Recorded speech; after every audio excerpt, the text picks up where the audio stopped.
If the church in Nigeria does not mature to be able to save and transform this country, we did not reach our capacity in God.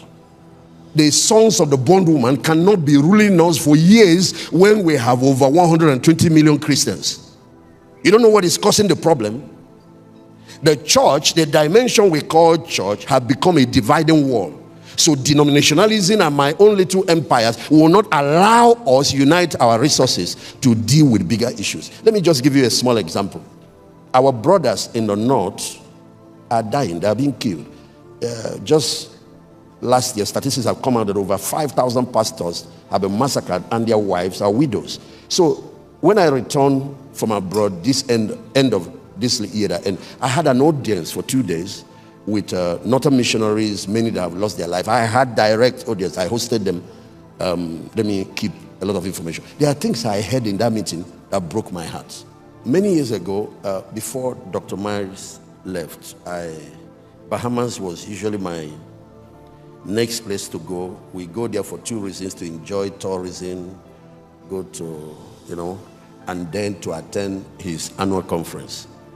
Then we developed relationship, Pastor Sarah and I, with him, and he began to mentor us. He was the one that helped me to make transition. Papa Idahosa laid the foundation. Papa Idahosa lived ahead of his generation. But when I was observing him, I saw where he used to go. He once made a statement that you get to a point you don't know who to listen to. But he said one of those places he goes to feed himself was Bahamas. So I found Tulsa with the Faith Movement headquarters, and T.L. Osborne, Kenny Hagin, and Oral Robert. Now I found Bahamas. So we started going. So one of our pastors was working with him as his PA. He created the opportunity to develop relationship. We're sitting in his office. He made a statement. He said only 1 to 2% of God's children understand the kingdom. So he said to me, David, pay the price to understand it. He said it's a treasure hidden in the field, which very few understand. He said when you actually discover it, you will sell every other thing to lay hold of it. Because if you do, this is what he told me. He said God will shift heaven and earth to get you to where believers hardly go, because he needs you to represent him there as his ambassador. He will open up all kinds of doors within and outside the church. I went deep, and I began to study it wasn't long. I'm being invited in places I hardly see pastors. United Nations has invited me twice to come and address United Nations. Yeah. Because something happened to my understanding. Something broke. You see, Christian life and ministry is 3-dimensional. The first level is where you're dealing with individual transformation, individual needs, individual ministry. You're dealing with individuals, people's needs. The second level is community, church. Then something beyond church, it could be community or organizational transformation. So the needs you're addressing is just beyond what individuals need to what a community needs. The third level is where you are dealing with national transformation, or you are dealing with needs of a whole nation, or you are even addressing the need of the world. So my ministry, my understanding of ministry is now divided in these 3 dimensions. Beyond seeking to help individuals, I develop ministry on a higher level, which is to benefit a whole community of believers. I told you yesterday that Pastor Puju's ministry is divided across these 3 lines. And then, of course, the highest level of ministry is not the man that saved a soul or healed a sick person. It's the man that saved a nation or transformed a nation. It's easier to cast demons out of an individual who has a problem. Can you cast a demon that is troubling Nigeria? If the church in Nigeria does not mature to be able to save and transform this country, we did not reach our capacity in God.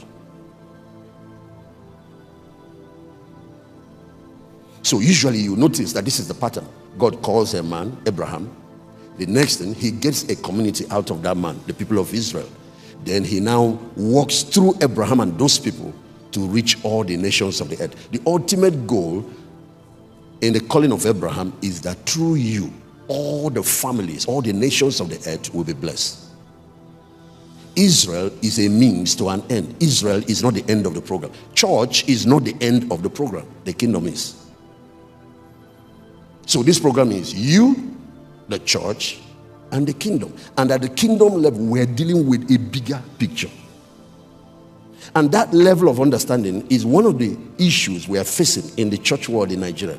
Our understanding, majority of the people are still trapped with their own problems, with their own needs. A few have understood the purpose for the community, the church. Then maybe less than 1%, if we even have up to 2% in Nigeria, that understand the kingdom dimension to the equation. Because if we do understand that third dimension, then we understand that the body of Christ in Nigeria is one. The sons of the bondwoman cannot be ruling us for years when we have over 120 million Christians. You don't know what is causing the problem? The church, the dimension we call church, have become a dividing wall. So denominationalism and my own little empires will not allow us unite our resources to deal with bigger issues. Let me just give you a small example.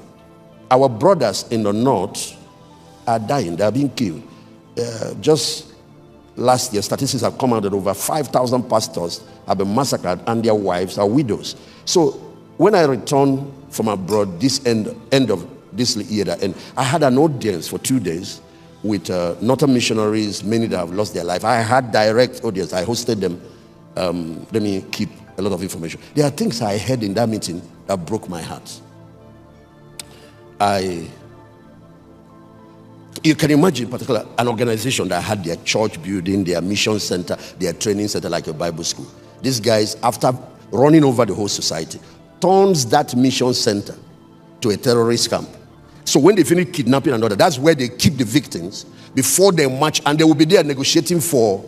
And then the Christian missionaries are there. So I asked, what are you people doing when you are there? He said, all of us that are allowed to stay alive have to be paying tax. Then we are allowed to stay in the community. You farm, but the farm produce belongs to them. They only allow you little to be eaten, so you don't die because you're working for them. Then your wife, I want you to see this. This is the one I had. I broke that. I didn't know when I started crying. Your wife and your daughters are their sex slaves. When they go out after operating, of course, they have those who are in the camp guarding the place. The ones who go to operate, who do all the things in the forest, when they return, your wife must be ready for them. They do whatever they like with her. Your daughters, including the ones that have not finished maturing. And one of them cried. He was crying when he was talking. He said, okay, sometimes I wish they even killed me when they killed my colleagues. Because now I'm alive, they preserve me. But every day I watch my wife and my 2 daughters being abused. Now, let me tell you, I left that place. I went to meet our leaders. I said, to help this man. And there are many things we're going to do because I asked them how to help. I didn't know how to help. They mentioned certain things. One of the things they mentioned is that they need schools in safe places. Apostle, they need schools, territories that are safe, not the battlefront. And why are they asking for the schools? So that their daughters and children can at least live and go and get healthy education. Because right there again, they are being discipled as. After witnessing their parents killed, witnessing all the atrocity, being abused like a young girl, you are still 13, you are still 14. Now, the next thing again is that you have to be forced to go through a type of education and not bringing that if you are going to go to school at all, because many of them are there not going to school. So 5,000 missionaries have died, their wives are widows, and many of them, if they are living in these territories that are occupied, those wives are sex slaves. Now the children can have. That was when I told our people, the first budget we make every year, these people must get their money before we can spend on any other thing every year. And we're going to do it by 2030. We do a revaluation and know what else. Do you know, just that thing that we did announce it on TV. We didn't say anything. This January, a gentleman heard it. I don't know how he heard it. I don't know him before. He said, I heard that you decided to put other people's burden. Because it's not your own pastors. We're not even talking about our own pastors in that territory. We have pastors there. And we have our own budget for them. That you took burden of what does not concern you. This gentleman said, I'm a businessman. Now I'm also going to take burden of what. I don't want you to spend a kobo on this. The budget, I'm going to write it off. Just to address issues in the north. Without asking him for it. Now, there are wealth. The smallest level is at the individual level. Why you are focusing on yourself. Everything business, me. There is a bigger wealth when you start thinking about your church and the community. There are a lot of needs. Can you imagine certain people that will say, Pastor Poch, what is the budget this year? For this, for Wolfberg, for the one that is coming, for the platform, for all that. Every year, I want to be one of the person that write off this. Because at that moment, you are investing in your community. You are part of a community. Just like the organs in your body, a part of a body. You as an individual that is saved is placed to be part of a community. God sets the solitary in families. Now, there is a dimension of wealth God will open up for you when your vision goes beyond you. But the highest level of wealth comes when you start solving national problems. You see, all the things we're complaining about here in Nigeria are opportunities.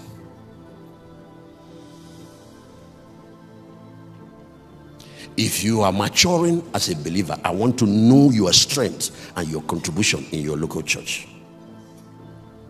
If you're just living at that individual level, you have not understood the divine program. Then if a church is strong, I want to see the impact that church is making in the society. So the country has three problems: the pilot or pilots, the plane, and the passengers. So we have governance, leadership issues. We have system and institutional issues, problems, institutions that are not working like they should. And we have the problem coming from citizens. The kidnapping, the ritual murders, the armed robbery, most of the things that are going wrong. Is it the government doing it? Yeah, there are challenges with the pilot. But if you have a very good pilot and you give him a rickety aircraft system, you have a broken down aircraft, how far can he go? But if you have a good airplane, brand new one, and the pilot doesn't know what he's doing, how far can we go with that? But if you look at these three problems, I can even break them down into two segments. Both the pilot and the people and the passengers are people. So 70% of the problem are people problem. About 25 to 30% are system problem. And if you want to go further, who runs our systems? Who is in charge of Ministry of Education? Who is in charge of our customs? Who is in charge of our military? According to the divine blueprint, if you solve the people problem, the people will now solve the system problem. This is how God said it in Genesis chapter 1, verse 26. Let us make man in our image and let them have dominion over the earth. God said, I will create and fix the human being. The human being will fix his society and fix the world. And that was why when the system collapsed and man fell, he came and died for man and then commissioned man to advance the kingdom. I want you to watch. The kingdom is the system of God. He came and redeemed you and I and gave us the commission to now advance the kingdom. He didn't die for the oil sector. He did not die for the educational sector. He did not die for the economy. He died for you because you are the real treasure, the ultimate treasure there is on earth. So the purpose of redemption was to fix what the first Adam damaged at the fall. But the original program has not changed. God's purpose for making man is an eternal purpose, and it will never change. He created him in his image for man to have dominion. Okay? So that brings me, because what I want to tackle now is human development in the kingdom. The human problem, how to solve it. And God gave that assignment to the church. Let me tell you, the government can arrest people, but they can't fix people. They will have to keep building prisons.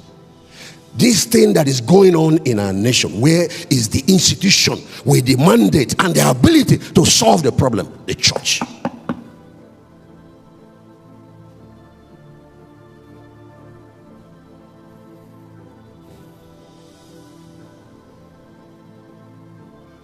The other two institutions that are given to assist us is the family and the educational system.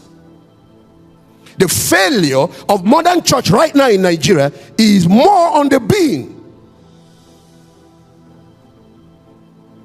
Because when we look at our products, what this factory is producing, the human beings are far from looking like Jesus. Our calling is to produce men that look like Christ, that behave like him, that act like him, that can do what he did.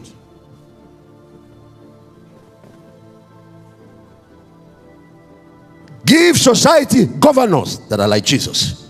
Give society presidents that are like Jesus. Give society lawmakers that are like Jesus. Give society, give organizations, give institutions, lawmakers. This is the factory that manufactures and distributes to the society, the church. Your family is also a factory that manufactures and distributes. What kind of children are we raising and releasing into the society? We are raising problems, hoping for who to solve it. Who is going to solve it? The minister or the senator or the president.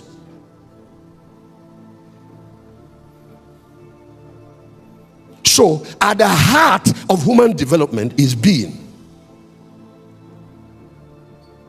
There is an aspect of our being that is commonly taught, our identity, who we are in Christ.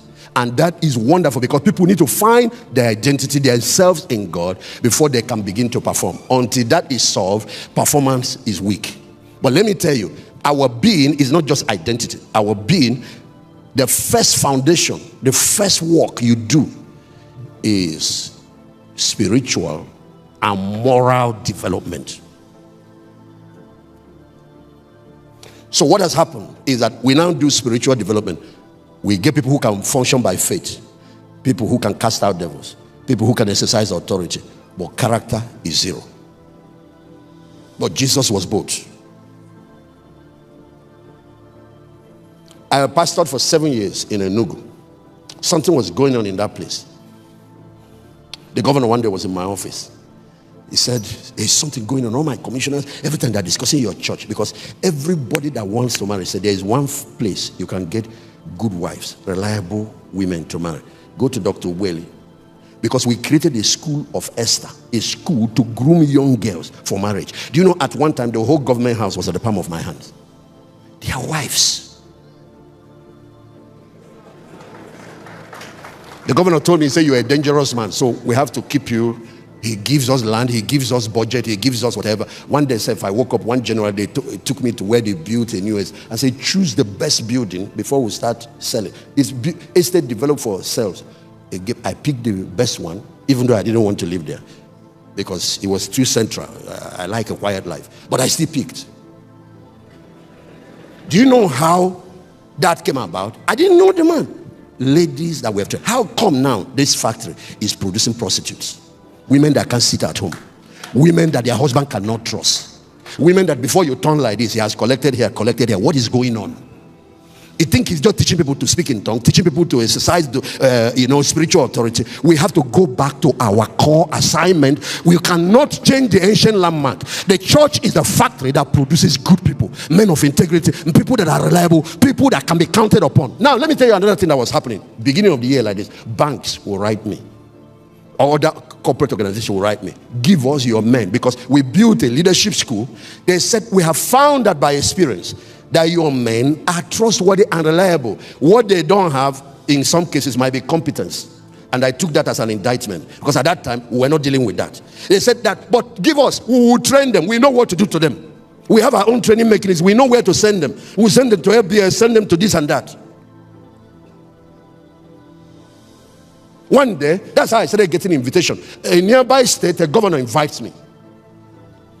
And he said, I want you to come and address my state executive. He had the judges, he had all of that. And his introductory speech, or introduction speech, he said, the reason I invited you is that the best performing local government chairman and commissioner I have here are from your church. He said there is a local government chairman that has given his local government electricity. He is sending children from that place to abroad. He has repaired the schools. And he said, I hope you know, Doc, that we the governors control their resources. We take majority of it. The little we leave for him, instead of doing like others. That's what he's using to do all this. So I called him. I said, what is going on? He told me this is what we are taught in our church, and we went through a leadership school. We are taught this way. So the man said, please come and teach all my commissioners and everybody. That's my first political assignment. You cannot find a governor I'm mentoring, I'm consulting for, that is not a high performer. Of course, it was only one that almost destroyed my record, because I give them oath. Apart from this one, government gives them. If you are serious about service to your people, then you have me. I'll come and help you. Not interested in your money. But of course, if you sow, when the results start coming, they will bring the money big and kneel down. There's one, when I walk into his office, he's flat on the floor. And that part of the country, they don't kneel down or lie down for anybody. Is where they greet a king with his. Because of what? You're not going to produce this change if you don't change the values, if you don't change the moral quality of the individuals you are raising. So if you like preach grace from here, that church will decay and sink into the toilet. When you finish preaching, preach values, preach principles, preach morals, then we can have back the Christianity of the Bible.